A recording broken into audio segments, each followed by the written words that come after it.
Matching is a little bit tricky because of its types. And we are still at listening module.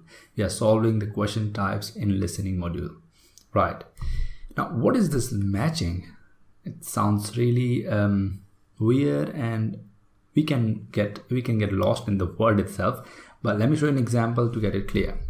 Matching actually is we have a question and we have plenty of options to match with. I think you must have studied in your childhood when we have one question and it has some parts in it, and then we have some options and you have to match the information with it. Now in IELTS, it's not necessary to have same number of options to match with. You can have multiple options, or you can have more options and less questions. We'll see these types, yeah? Good. Now there are two main types, and these types have completely different pointers or tips and tricks. So pay attention. We'll be seeing each type with an example and how to solve these types. Now here we have two types of questions for this same matching. The first one is where options will repeat, and second where options won't repeat or will not repeat. Yes, let me show you what it means by them. And we'll see examples at the same time, and then we'll provide pointers for that. Type 1, where options will repeat and option will not repeat. Both of them I'm showing you here. Look at this one, this question where we have mentioned section 3. You see 21, 22, 23, 24 and 25, 5 questions. And here we have 3 options. You see that? Definitely they will repeat. They have mentioned you may choose any letter more than once. But however, here we have 4 questions and we have 5 options. Here we have 3 options. Hence, we have to repeat it here. However, options might not repeat, definitely will not repeat. In fact, there will be less options, to choose. There are more options to choose from, and hence we have to ignore one of them or 2 of them, depending on the question. So these are the 2 types. Now, let's start with the pointers along with the example. Type 1, where we have to repeat the option. You see that? You may choose any letter more than once. Okay? Now I'm going to let you listen to the audio and try to find the answer your way, and then we'll try to solve it using our tips or the pointers. Okay? Let me play the audio. You will hear a communication studies student talking to his tutor about optional courses for the next semester.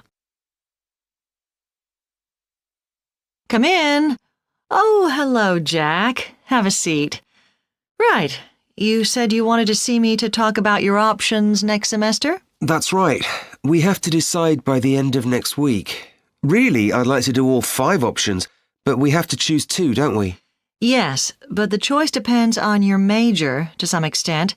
You're majoring in communication studies, aren't you? That's right.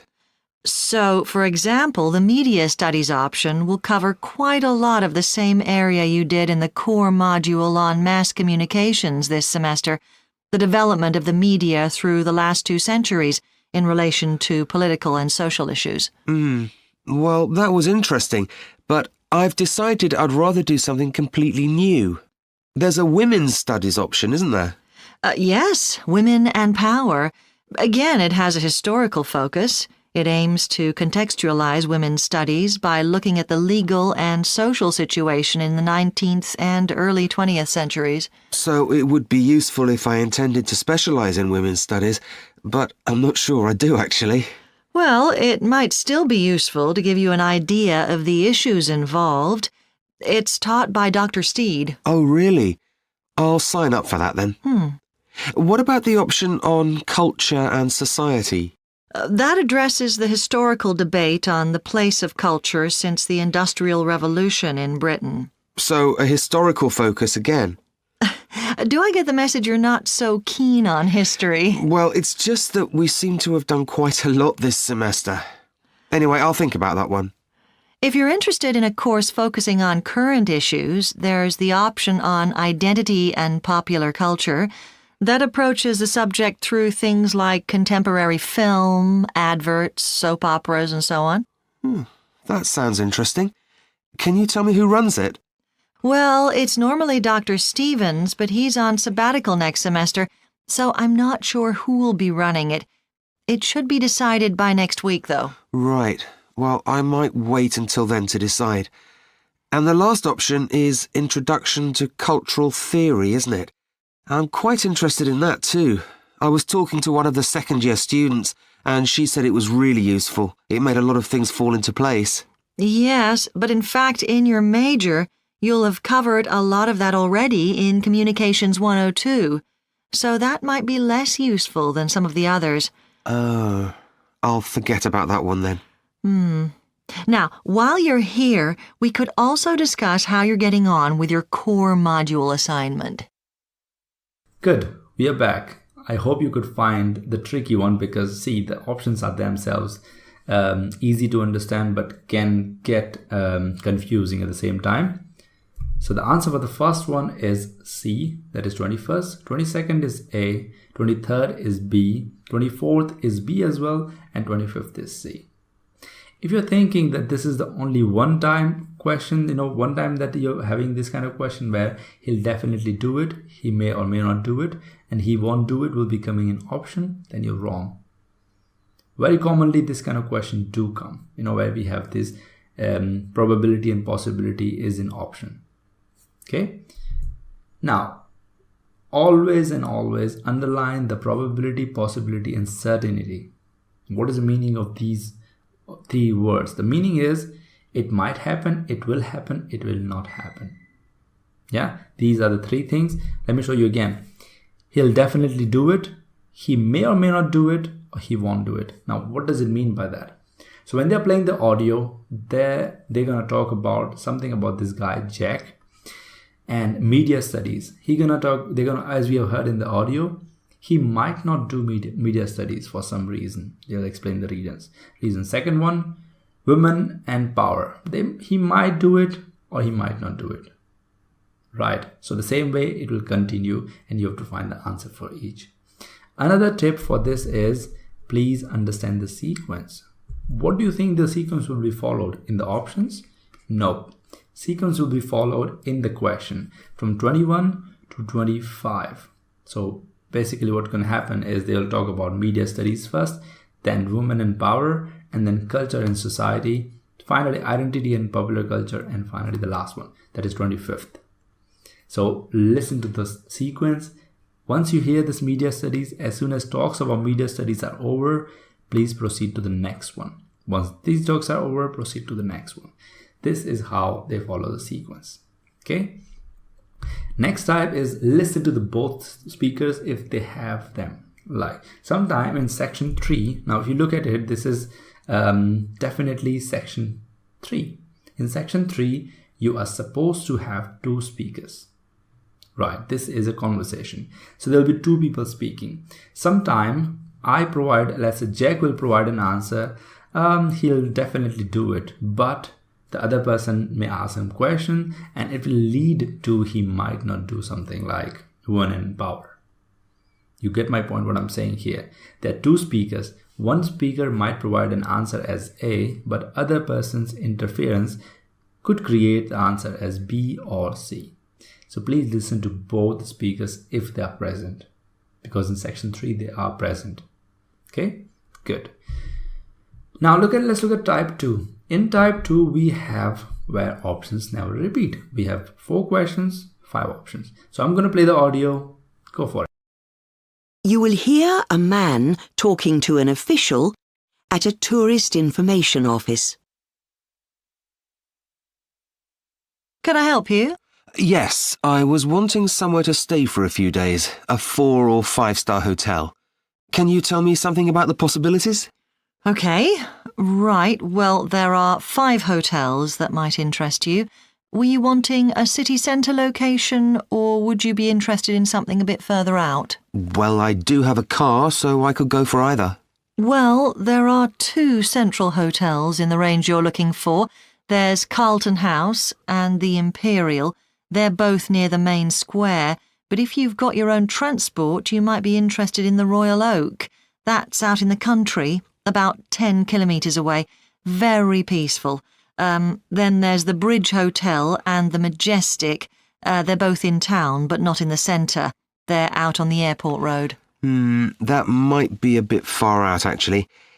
OK, now the other two you mentioned in the city centre. Can you tell me a bit about them? Well, they're both excellent hotels. If you want something with a bit of character, Carlton House is quite unusual. It's a very old building that was originally a large private house. It was bought by the Vannies chain, and they completely refurbished it. They took their first guests just a few months ago, but it's already got an excellent reputation. That's a 5-star hotel. Or there's the Imperial, which is a much more modern building. That also has its own gym, and it also has internet connection and meeting rooms. It's used for conferences and corporate events as well as private guests. That's 5-star as well. Does it have a swimming pool as well as a gym? No, the Royal Oak has an outdoor pool, which is lovely in the summer, but the only hotel with an indoor pool is the Bridge Hotel. It doesn't have a gym, though. The Majestic is planning to build a swimming pool and a fitness centre, but it's not finished yet. I see. Well, I think I'll probably go for one of the city centre hotels. Cool, we are back. Let me see if you got the right answer and you can check yourself, right? The first one is E, second one is B, third one is C, and fourth one is A. I hope you got all of them correct. If not, let's see the pointers. The first one is please don't forget to read the question. I know this is very simple and obvious, but look at the question where it is. You will see all of this text. I don't know where the question is. Question is here, hidden. Which hotel matches each description? Oh, like, this is the question, really? We thought the questions are here.